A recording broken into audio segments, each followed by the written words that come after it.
Okay, I think we're good. All right, guys, we're going to wait until people start going in. We're going to pin the page.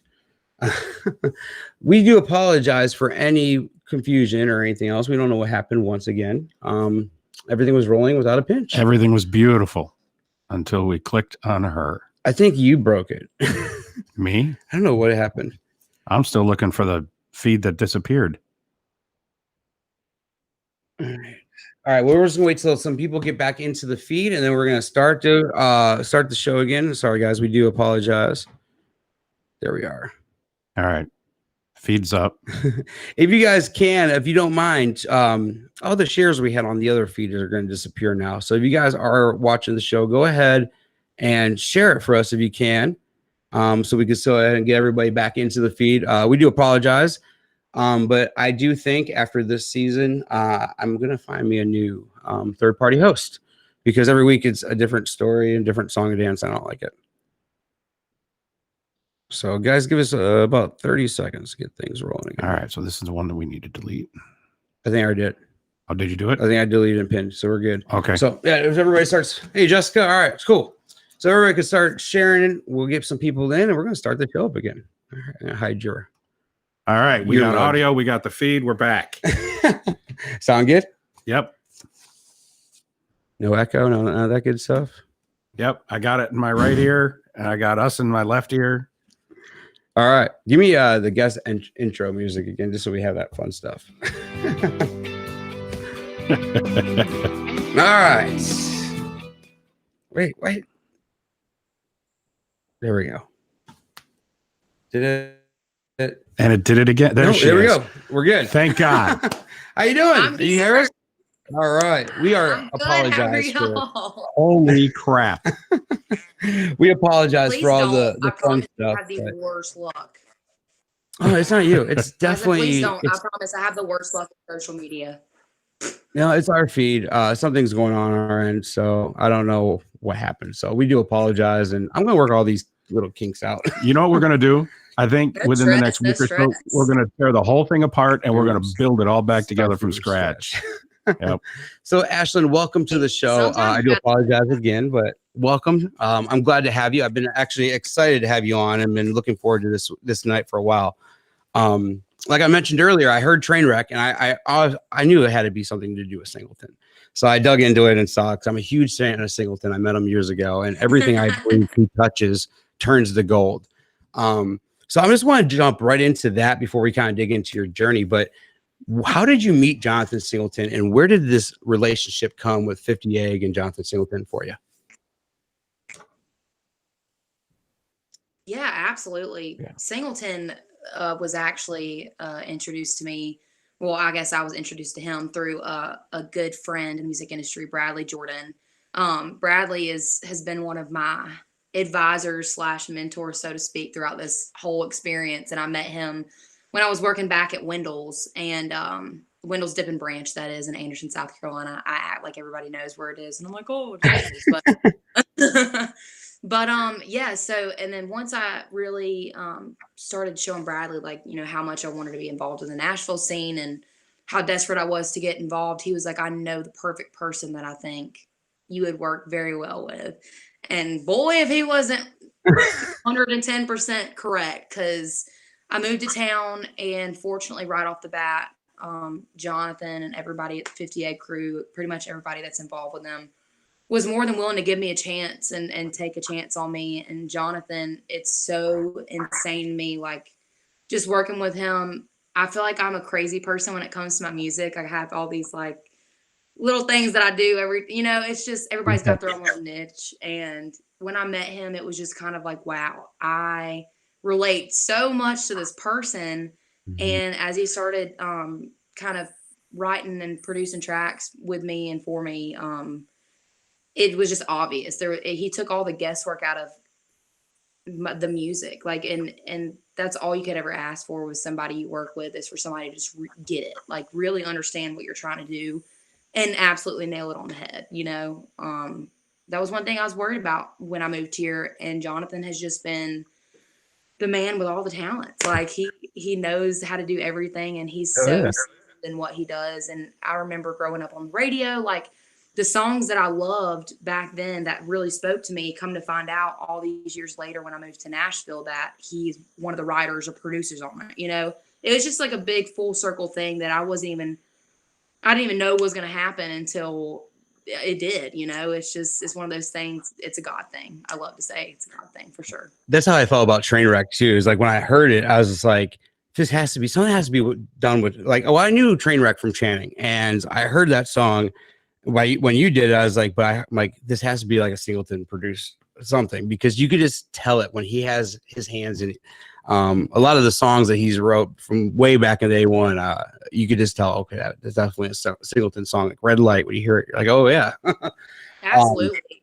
That's what I love about him. He has such a unique style, and with Trainwreck, I knew he would get the vision that I was going for, and I knew Randy Montana had released a version. Yeah. And I had heard Channing's version first before anything, and so I was like, how can we take two of these amazing versions of this phenomenal song and make it just a cool mashup of both, you know? So, and he did that perfectly, and I just trust him with my musical life.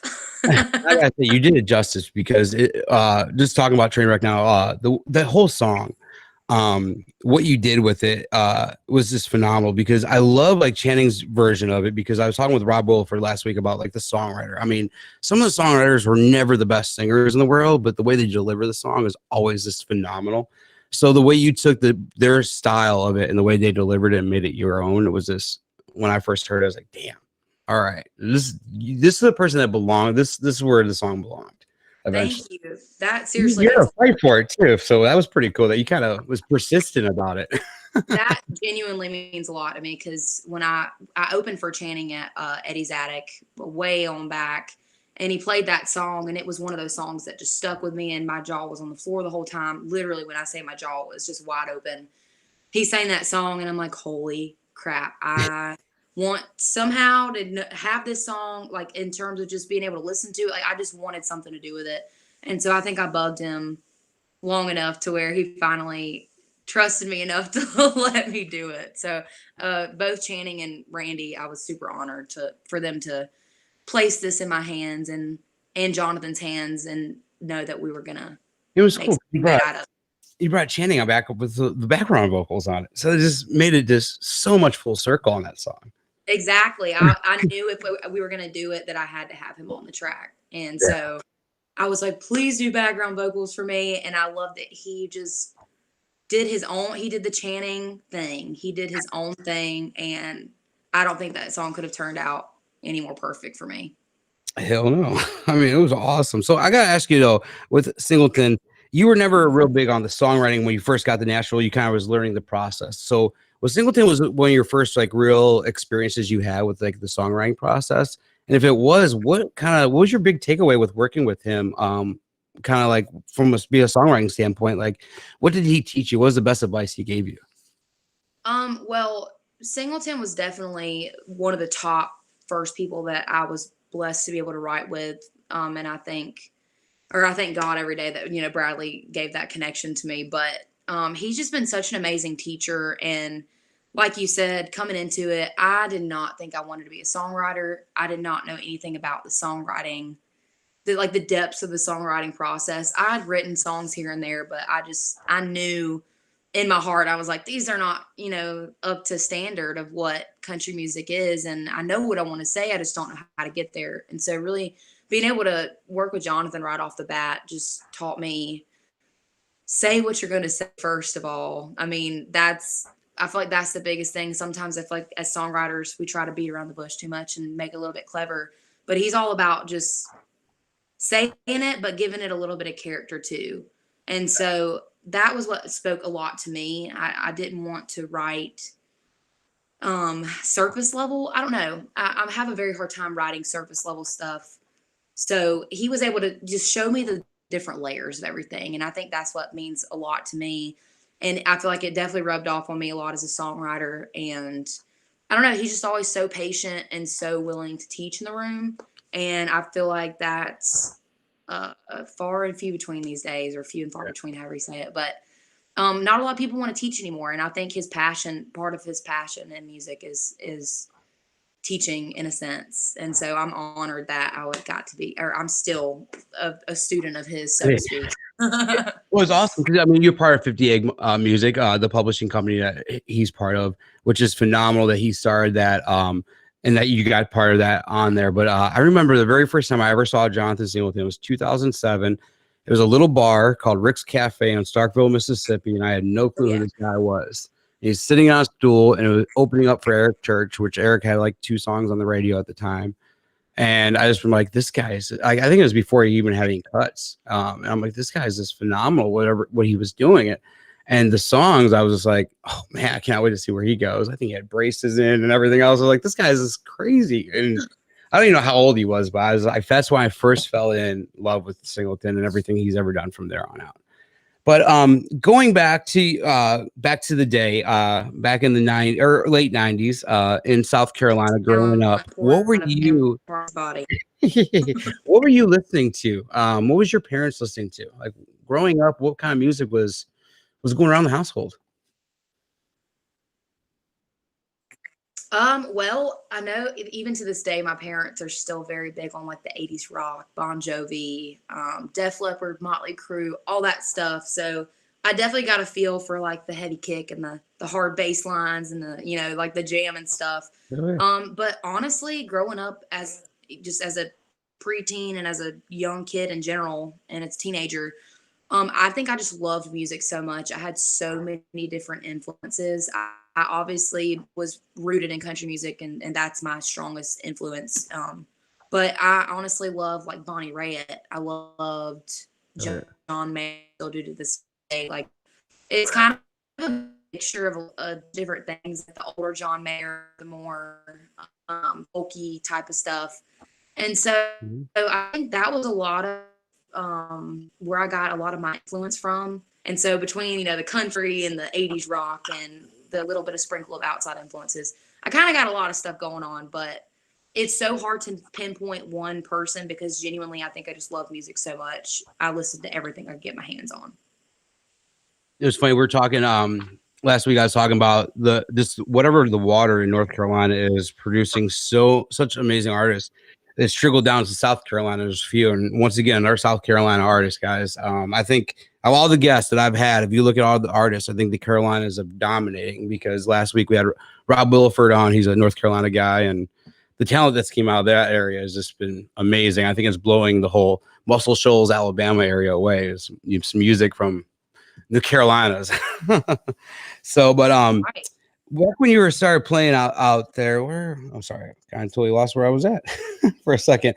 When you got hooked in with The Voice and started playing with that was like, how did that whole process? So you tried out for a couple times for that. How did that come out? How did you end up landing that?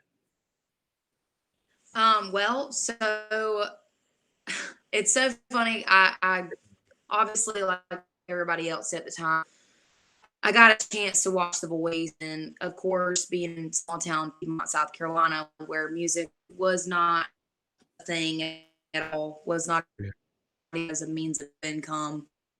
I kind of saw it, fantasized about it, obviously watching blind auditions, like, oh, maybe I can do this one day.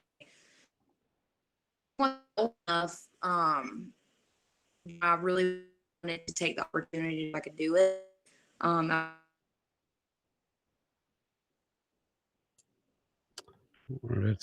Sorry. Hang on, guys. We are frozen for a second. We'll wait till it catches back up. Ed, sorry. Oh, there she is. Went to sorry, we froze for a minute. Oh, no problem. Did you lose me for a second? Yeah, it was a quick freeze, so yeah, we'll pick it back up. Sorry, guys. I don't know, for some reason, I don't know if it's our internet over here on our end or what's going on, but got a connection. We'll figure it out. This is why we do it live, because then tomorrow when it goes on all the streaming apps, no one's going to know we have these issues. Right. So it's going to sound perfect tomorrow, which is awesome. They get to see all the raw footage. That's the perks of being a live viewer. Exactly. Yeah, they get to see all the behind the scenes, all the mess ups we have, and the reconnects and all the fun stuff. That's the fun parts for me. I don't know about y'all, but so when you got to The Voice, just kind of we'll fast forward a little bit. a lot of people, if you guys have not seen her audition, definitely go back and look at it. Being country, you would think that you would jump straight for Blake Shelton. What made you in that instant jump for Team Miley? I always get this question. This is like the prize question. I wish I had $1 for it. Yeah. No, it's so fun. I knew it was going to happen, but I'd say everything happens for a reason. I think it was, it happened exactly how it was supposed to. But honest to God, going in there, my mind was set on choosing Blake if I got a chair turn. Yeah. From day one, I was like, I'm choosing Blake. No questions asked. Like, it is what it is.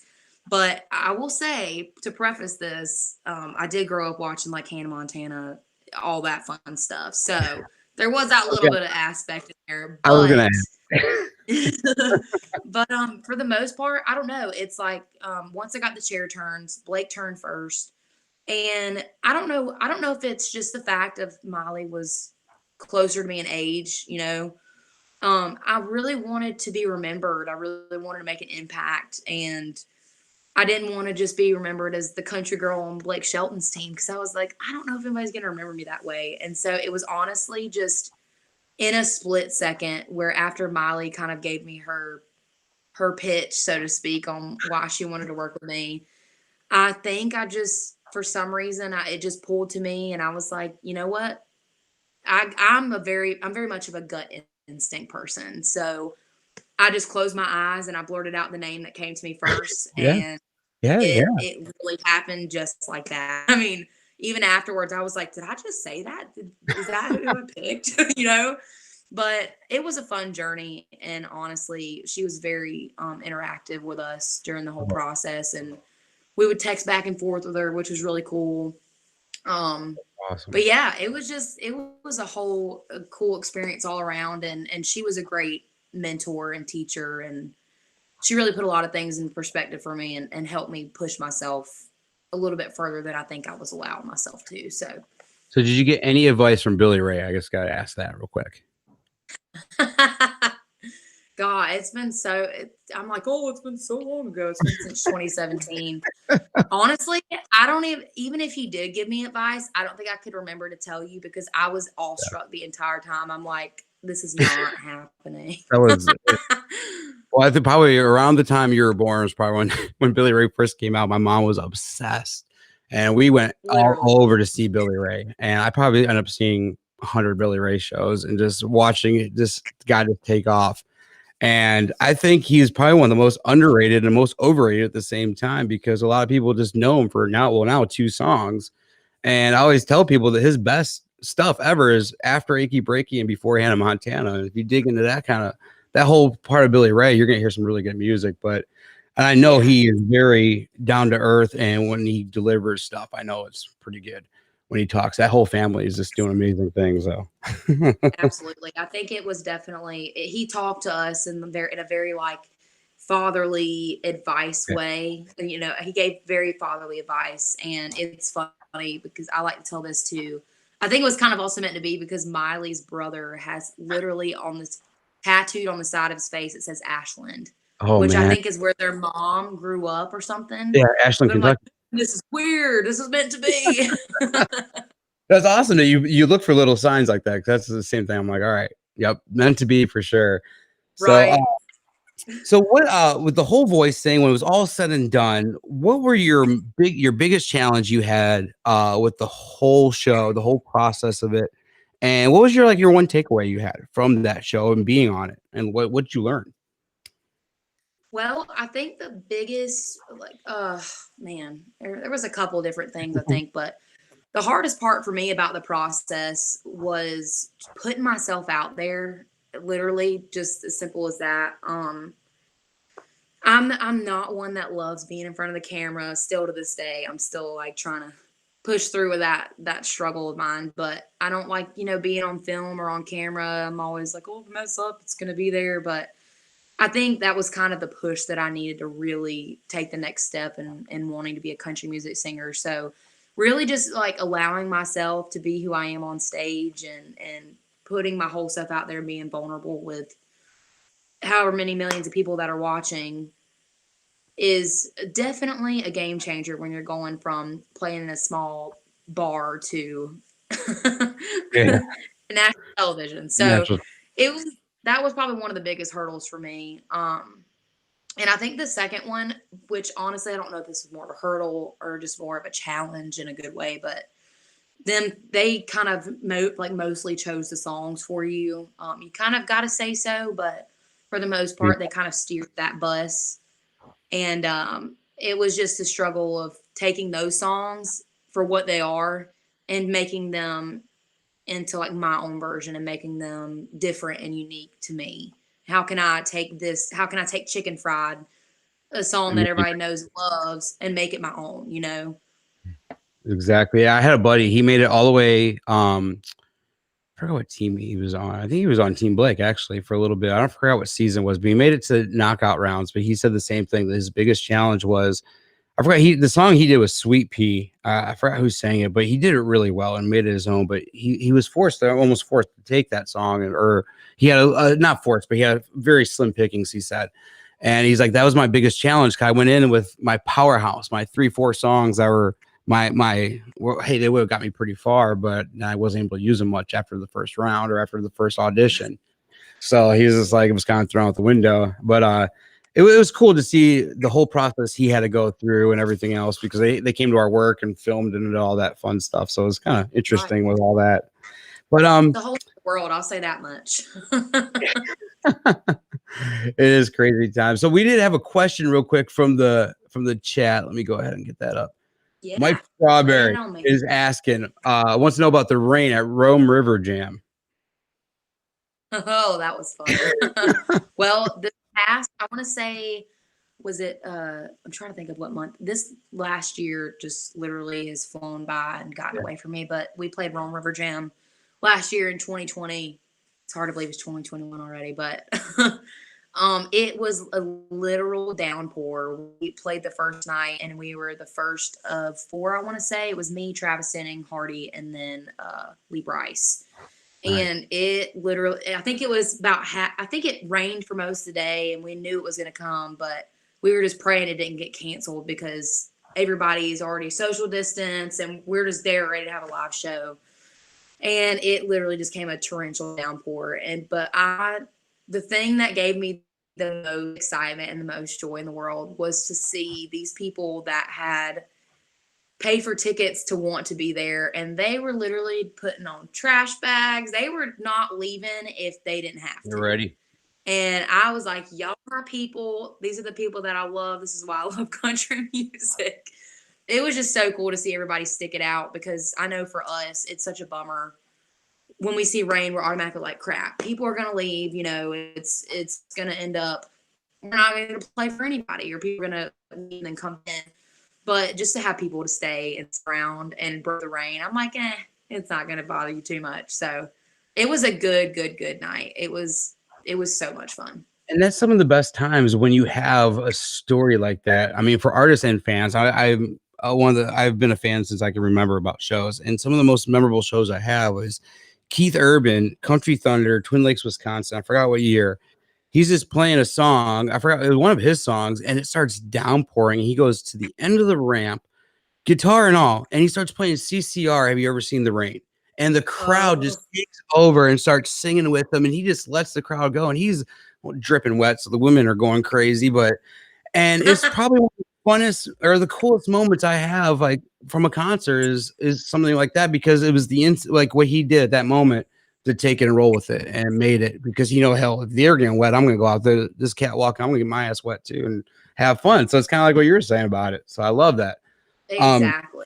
It gave me chills just hearing that. That's So someone mentioned the assholes or the ash holes on there just now. Where did the name come from, of course? And where for you, your connection with your fan club, how important is it to you? Because I know, being an Era Church fan back in the day, I was grassroots before the church choir ever started. And I know how important it is for an artist to have that niche of a fan club, at least the first 1,000 or so, that they know no matter what, they're going to call the radio stations and bitch at them to get the songs played. They're going to send stuff, and they're going to be rabid, and they're going to fight for you. Tell me about yours.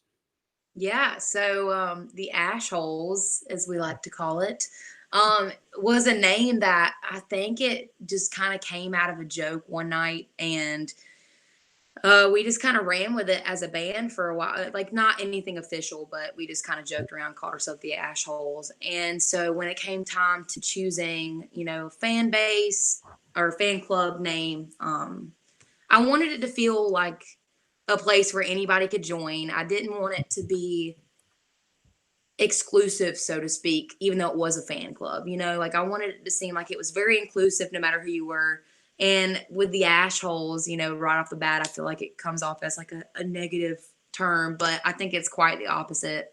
For me, an Ashhole is just like somebody who loves country music, somebody who loves other people and loves and just enjoys other people's company, concerts. Like I just feel like it's a extension of me in a sense. I don't know. I'm just a very relaxed person. I love to hang with people, and I want it to be a place where we could all come together and talk about new stuff before anybody knows about it yet, or just I love to get on there literally and post just random stuff here and there. I love popping in, and I'm the most probably annoying random person. You never know when I'm going to pop in, but I'm going to eventually.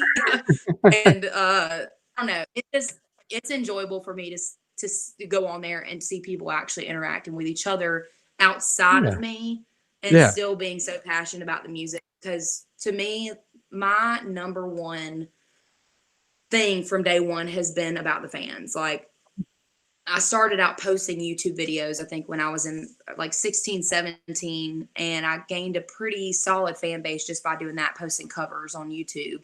What was the one ever since then, those people Burning It Down? That was one of your biggest ones, right? Yes. Yeah. Like forever ago.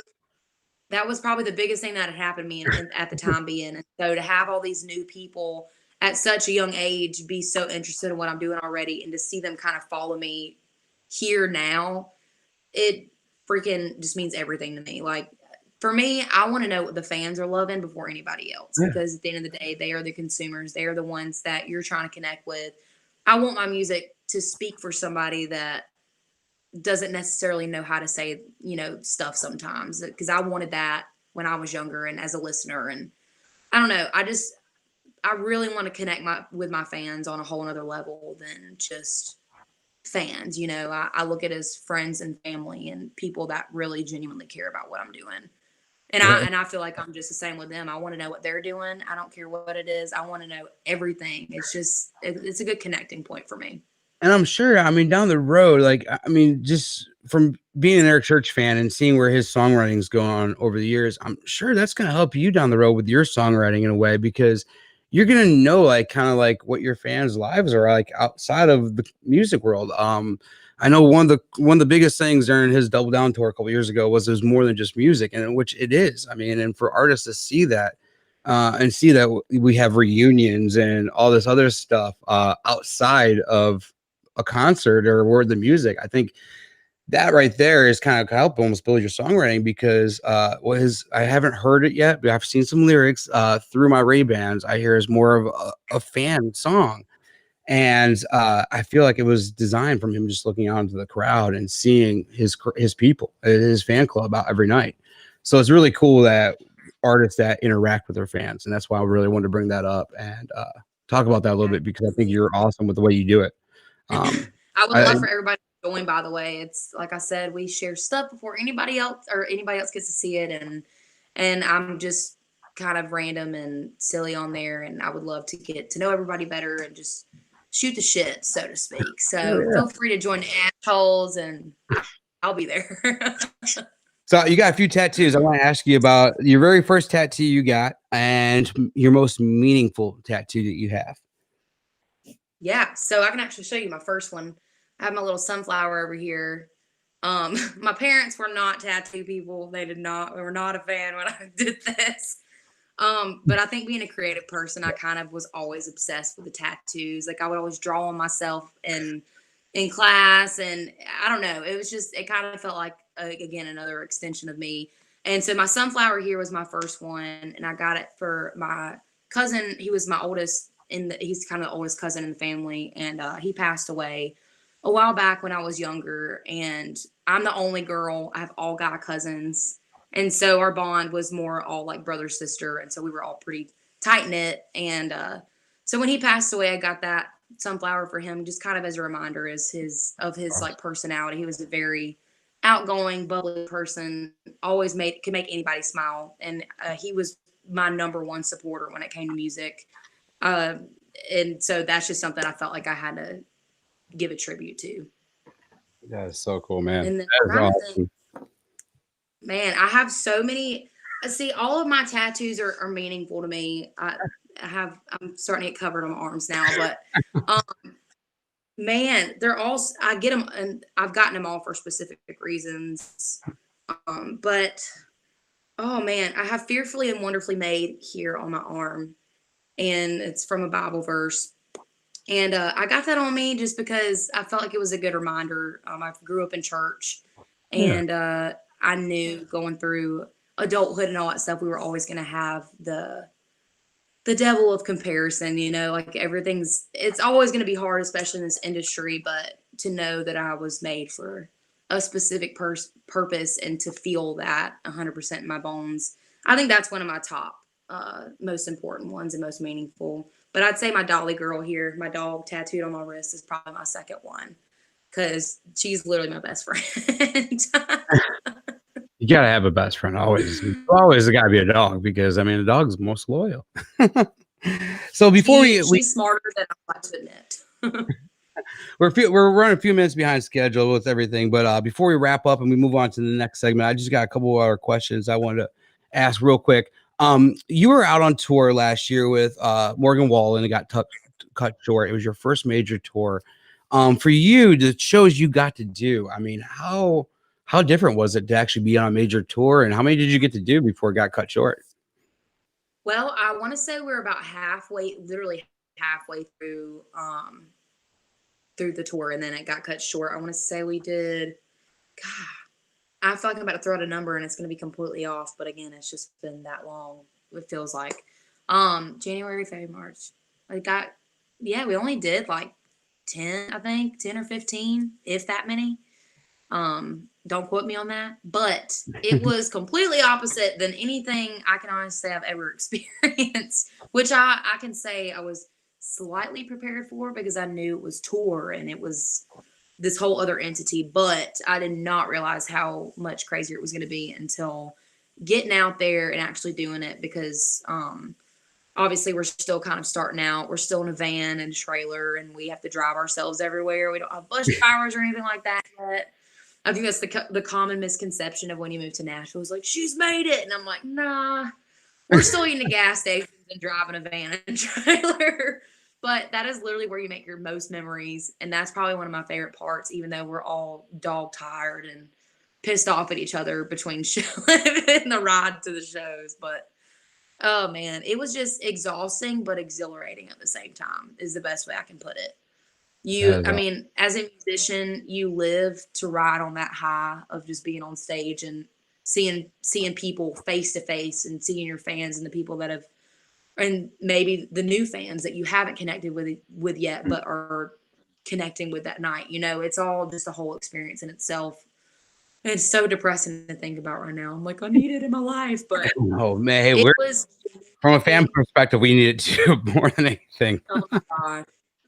Man, it was genuinely an eye-opening experience. It kept me on my toes. We had we didn't get in bed till like 1, 2 o'clock in the morning and had to wake up in 2 hours, 3 hours and head on to the next city. So I'm just excited, honestly, to get back out there. I feel like we've gotten a little taste of tour and we're ready to get some more. a little tease. So you've done a couple of duets, So Close with Hardy, which phenomenal. It just blows it away. That whole song. But one I want to talk about is Mechanics Wanted. So I started digging into this the other day, just kind of prepping for the show, and I wanted to watch it. I love that your rock side comes out in this, and I love the whole theme behind it. And it's funny because I did not know who Mechanics Wanted was at first, but I saw the drum head. I'm like, I just watched Morgan Wallen at the Ryman the other night. I'm like, that looks like the same damn drum head. And I was like, oh, that's his band. Crazy cool what they're doing. Doing the cover songs. This is their second one they did that you were a part of it. How much fun was that? And how did that come apart, the whole thing with you and them? Well, I said from the day that we shot it, I was like, this is going to be one of my most memorable experiences. I don't know what it was. I don't know if it was, I don't know. They just had such a cool idea, and the way they attacked it and delivered it, it was just, I don't know. It was cool to be able to step out of the box, because I'm a little more on the country rock side than I am like pop or just rock in general. You know, I try to still keep a good balance of country in there. And so they asked me to do this song, and right off the bat, I was like, well, I had never heard the song because I barely listen to the radio anymore. I know it sounds so bad, but I had not heard the song yet. And so I was curious. I was like, interesting. Ariana Grande. Let's see what this is about. And so once I listened to the song, I was like, okay, I could get on board with this. But then when they actually sent me the track and what their vision was, I was like, whoa, these guys know what they're doing. You know, like on the side, they had their own little project going. And so they invited me to be part of this project, and it was so much fun. I got to do like the mechanic's outfit, and I got to do like a costume change and like the cool effects. And it was just an awesome experience. Get the act. I mean, around guys. Yeah, exactly. And to be around the guys that I got to tour with, I felt like I got such a close bond with Morgan's band and with John's band, because me and John Langston and our bands, we all shared a green room most of the time. And so we got really tight. But then Morgan's guys were just awesome, because they had open arms, welcoming arms, and they kind of showed us the ropes and helped us out along the way. And so to have that bond, and plus actually add this on like to another song and another cool project, it's really nice. I love those guys. Can't wait to see what they work on down the road and everything else, and to see you do the whole thing with them was just awesome. That was your second music video, the first one being your current single, The Two Wildflowers and Box of Wine, which we'll talk about that here in a second. But we're gonna take a quick break. We're gonna hit a little commercial thing, and then we're gonna go into our next segment real quick. This episode is powered by Poddex. Poddex are unique interview questions and episode starting prompts in the palm of your hand. So whether you're a new podcaster or existing broadcaster looking to grow your audience and have more meaningful conversations, you're going to want to check out Poddex. Now, if you want to get 10% off your order right now, you can go to poddex.com and type in coupon code. What's the code? Fast on Memphis. Yes, that's the code. Check out poddex.com. Take your podcast to the next level. Gotta pay the bills, right? It's funny. I've been reading that for the last 2 weeks, and I'm like, you know what? They sent over audio. I'm just gonna let them read it because I can't read. I never read on the fly like that. So this next segment, I'm going to ask you two questions. It's pretty cool. It's a little pod deck questions, and they're both geared towards kind of the road. So if you could put something wacky on your rider, like no green M&Ms, or just something that you would be fulfilled at every single show you play from here on out, what would you put on there? What is this rated? Do we have a rating on this? Yeah. I mean, I every week I got mark a box that says not made for children. So. F-bombs allowed. Just put it that way. Yeah. So I've had Tommy Chong on the show. So, hey. I definitely like some greenery on my rider list, you know, if that was possible. No, but is it bad that I would say a jar of pickles? That's awesome. I just don't know. So we still had that snow on. I know that sounds. I'm literally the most like easy to please person when it comes to riders. I'm like, yeah, just give me some beer and I'm good. Like that's all I need, beer and water. But yeah, if I were to get crazy, I'd be like some pickles, maybe a cheese tray. I couldn't do it. I couldn't stuff my face before a show because that would not be fun. Y'all wouldn't want to hear that. For 2 or 3 years for a little theater here in Waukegan, Illinois, and I saw a couple wild things on riders. Nothing ever too crazy. I think the coolest thing though is as I was doing a room, I was putting all the stuff in it, getting all ready. George Thorogood walked right in. And normally you just don't really just put your head down and not interact with the artist. But I mean, me. I was like, how you doing, Mr. Thorogood? I have a good day. I'm like, if you need anything, just let me know. He goes, well, actually, I could use 1 scotch, 1 bourbon, and 1 beer. I'm like, dude, this is awesome. I'm like, I'll get you whatever you need, man. was the coolest guy though, just kind of messing around. But he was so much fun. So it's cool when it comes to like those rider items and everything. It's always fun. And when I saw that question, I'm like, I gotta ask that question. Our second one, riders for sure. yeah, there's been some insane ones. And I do apologize for everybody that's watching live tonight that there's been snow for the last 40 minutes on the screen. I normally take that off at the beginning, and I forgot. And my co-producer. It's okay. We got a little snow action going on. Actually, I'm sure snowing. I thought it was appropriate. It's snowing outside here right now. We live on the Illinois-Wisconsin border, so we live right outside Chicago, Milwaukee. So it's snowing right now.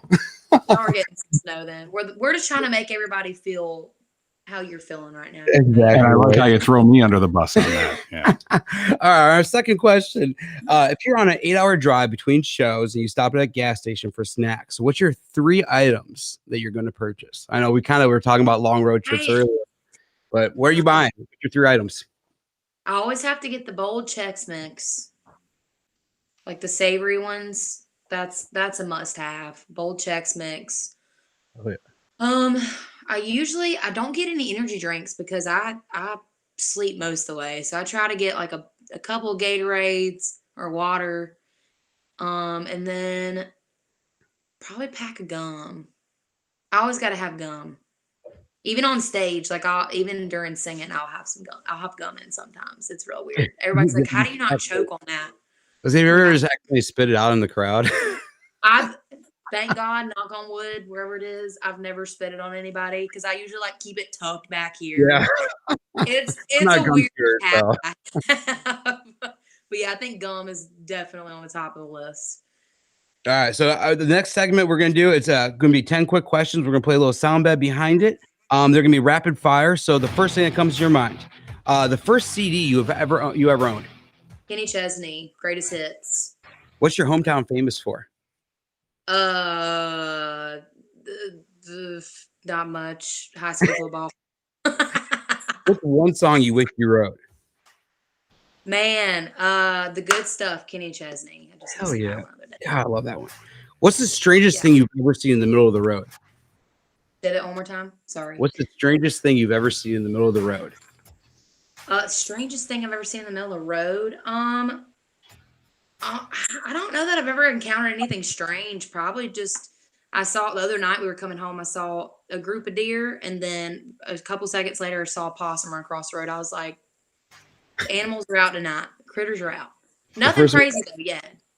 First week I lived in Mississippi, I hit an armadillo, and I never did that again.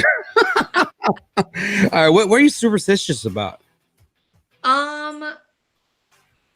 This is like really negative, but I think just when something good is when everything's going good, I'm afraid something bad's going to happen in general.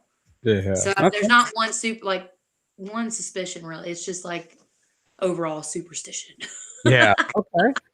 What's one thing people buy that you think is a waste of money? I feel like I would have had a good answer for this. One people think, or I want to say honestly, I feel like the new phones. I'm such an old soul with technology. I despise technology. So I've had my 7 Plus going on for a while now. So I think just the latest and greatest phones, but who knows? Being an old soul, what's the oldest thing you own? I have like my aunt gave me some pictures from my grandfather from the 80s. And then I think I found a thrift store chair from the 70s. And then I think I also have a 1945 Gibson, I want to say, which my great uncle who's passed away, he actually gifted to me. My co-producer's like, just like you see him cringe when you said that. Old guitars. Yeah, it's got a lot of history in it. Williford had a 45. He had a 46. A 46? He had a 46 Gibson last week. Yeah. What's the first band t-shirt you ever owned? Oh man. What is the first band t-shirt? I want to say probably, if I'm being honest, it was probably a Cheetah Girls t-shirt, but nice. God. I think it was the Kenny Chesney No Shoes, No Shirt, No Problem tour shirt. Nice. All right. What's been your best Goodwill find? I would have to say my gold chair. I'm obsessed with that thing. That's the one I have. That's from I think it's like a 70s dated chair, but I got it for $10. Score. and it's awesome. You can turn the music off. Yeah, we'll ask you with no music. It's kind of going a little over 60. Keep So you on your toes. yeah. So I just got to throw this on there. I mean, with all the old stuff, are you afraid you're going to bring anything home with you? I mean, are you superstitious about ghosts or anything? I'm not. It's funny. I love like ghost stories and all the shows about ghost hunters and stuff growing up. I wouldn't say that I don't believe. I don't think I'm scared though. I think if an experience were to happen, I don't know what I would do in the moment, but I don't think that I'm like actively worried about ghosts. If that makes sense. So the last two, well, I threw an extra one in there because I saw a question in the chat, but item that's on your bucket list or like a venue that you want to play, like something that you want to make sure you do, you do before you leave this music industry or before your career is done. Just thinking back to like childhood Ashland, I would say, there's so many venues that I think are going to mean a lot to me and are like so well known, but I genuinely think the one that's going to mean the most when I play is my hometown venue. The biggest city right above Piedmont is Greenville, South Carolina. Sweet. And which is kind of northwest of South Carolina. It's right in that top little corner. And I remember growing up, I used to always go to what was the Bilo Center, which is now Bon Secours Wellness Arena. It's always going to be Bilo Center, by the way. It's just what it is. But I went there seeing concerts, imagine, as I was saying, like, this is where I'm going to be one day. Like, I want to play here one day. And so I think the moment that I do that, that is going to be one of my biggest accomplishments. And I know that's crazy to say with all the awesome venues there are out there, but I think that one's going to have the most sentimental value. Oh, you're going to have all your home. I mean, your hometown's going to be there. They're going to be, I mean, absolutely. That's going to be the most famous thing from your hometown now. Be crazy. Can't wait. The last one I want to ask before we go in and get you to play a couple songs for us. I saw in the chat, what's your Taco Bell order? Oh, okay. As of right now, it's a chicken quesadilla combo with a hard Doritos Locos taco, hard shell, and a large Baja Blast. But if I'm going off the dollar menu, now I guess it's the beefy burrito. But I like to mix it up. But most of the time, it's the quesadilla. Hell yeah. Nikki says in the chat, when you get there, everybody will be there cheering you on. That's for sure. Everyone in the fan club, and they'll be right there supporting you. So we talked about a little bit about Trainwreck earlier. So I'm gonna get you to play that. But before we get you to play Trainwreck, right after that, I figured we'll just do back-to-back songs tonight and instead of having you talk about both of them. So I want to talk about before you start playing Two Wildflowers and Box of Wine, another song that you wrote with Singleton and Rob Schneider. Tell me about this song. Where did it come from? Yeah, so Two Wildflowers you're referencing to? Yeah, Two Wildflowers and Box of Wine. I didn't go tangent on the wrong one, but Two Wildflowers was a Jonathan idea. He brought it in one day, and it was me and him and Rob Schneider, and I think it was I don't think it was one of the first writes I'd had, but I think with Jonathan, but I think it was in the very early stages. And he brought the idea in, and I think he had his kind of mindset of where he was wanting to go. But after we started talking about it and everything, we kind of came to the conclusion of the two wildflowers just being the two people and kind of referring to the two wildflowers and then the box of wine, which for me, I don't know, it represents just kind of a simpler or more simplistic way of life, I guess. It's the box of wine and the music or in the song, but for me, it's all about the whole winding down and getting away and just doing something that's so simple and spending time with somebody you love in the process, and it not being so fast paced and elaborate. It's something very, very simple, and I think it's attainable and something that before 2020, when life was going full speed, that it was something that in my heart, I was like, it would be cool to have a song that kind of alluded to all those people that aren't getting a break right now, are going fast paced and don't necessarily have time to spend with people that they love all the time. So I just wanted it to be a kind of lighthearted love song in a sense and a little rebellious, but I had so much fun writing that song. I think they are two phenomenal songwriters, and I think we did exactly what the song was asking for, in my opinion. Anyways, so That's one of my favorite ones I think I'm ever gonna put out. And it was your well, you say that now though. I know, and I'm gonna say that about the next one and the next. It was your first music video, so you're always gonna love this song. It's always gonna be some. You're always gonna have a soft spot. You're gonna grow from this song. You're gonna put out way better down the road. You know that. So you're always gonna love it. This is gonna be your first baby, but absolutely. Good. All right. Well, if you don't mind, playing us Trainwreck and 2 Wildflowers and Box of Wine, I would love to hear it, and I'll be back after those two. Sure. All right. Thank you everybody for tuning in. By the way, it's good to see y'all. All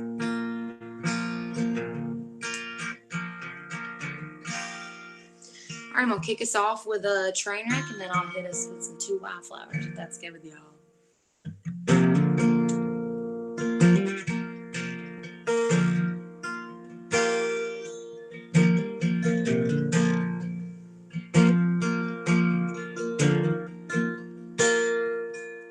I see you over there looking at me, when you ought to be looking for a safe place to be. But if you're gonna stand this close to a broken track, you better have a bulletproof smile and a hard hat. 'Cause baby, I'm a train wreck, I'm coming off the line. It's a sure bet you'll get your heart broke every time. There's too much bad luck piled up in my mind. Baby, I'm a train wreck,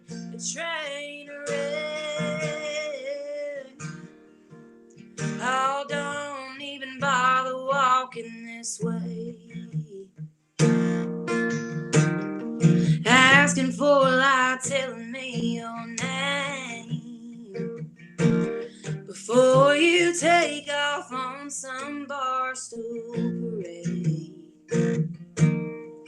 You better check the wind, 'cause at the end it's pouring down rain. Baby, I'm a train wreck, I'm coming off the line. It's a sure bet you'll get your heart broke every time. There's too much bad luck piled up in my mind. Baby, I'm a train wreck, Oh, baby, I'm a train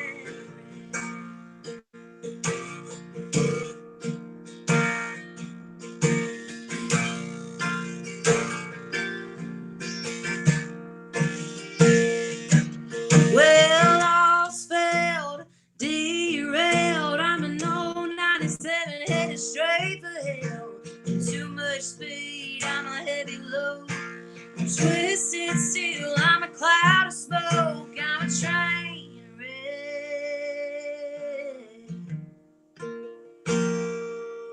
Yeah, I'm a train wreck.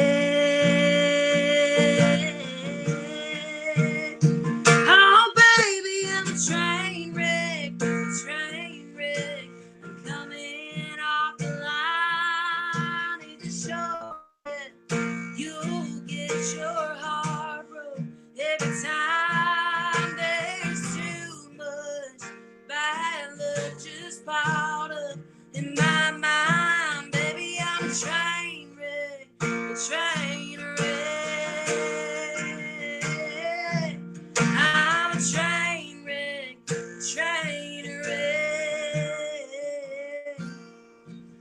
I see you over there looking at me, when you ought to be looking for a safe place to be. Woo! Man, that's a good one. All right, guess I'm gonna segue here into my other fun one. Try to make sure I get the right key first. I really hope y'all are loving this one. This is one of my, like I said, one of my favorite newest releases. I feel like it captures a lot of what I want to be as an artist. It's got a little bit of soul, a lot of country, a lot of rocking going on. So if y'all know it, sing From Where You're Watching. Wish I was there to sing it with y'all, but hopefully soon.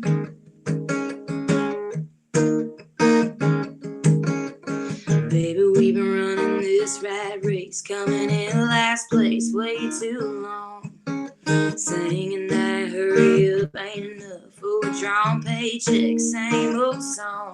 Need a little slowing down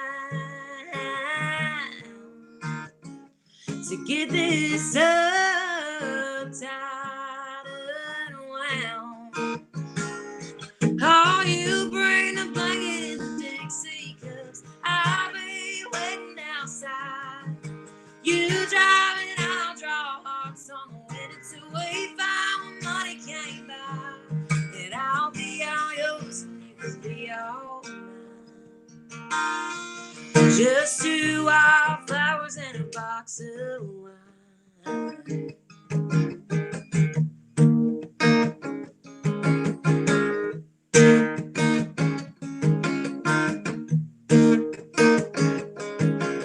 I can never spar with a headlight dirt road dance floor calling us now.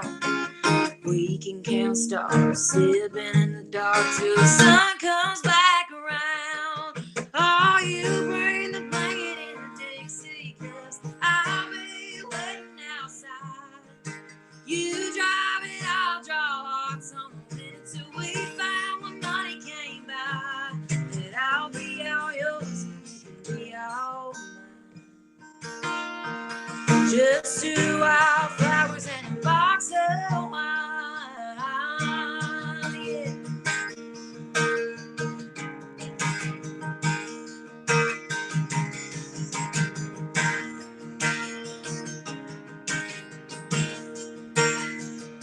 Need a little slowing down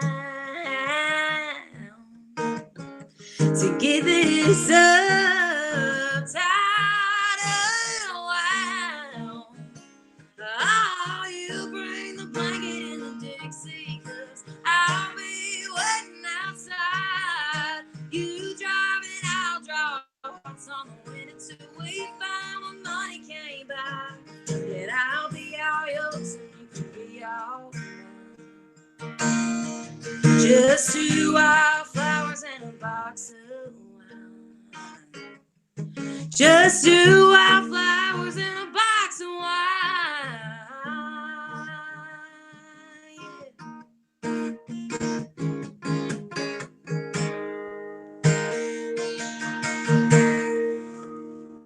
Oh, Definitely yeah. a Jonathan lick, if you're wondering. That whole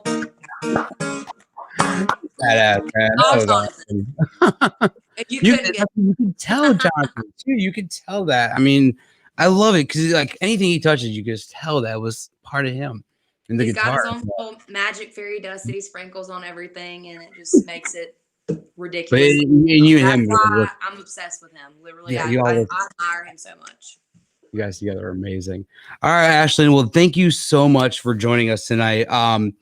Do you want to go ahead and talk about where everybody can find you? Just we dropped a few links in the chat already, but if you want to have any final words before we log off with you, and then we'll bring you back in about 10 minutes and do our little after show, do a couple more songs with you. But any final thoughts or any where we can find you at?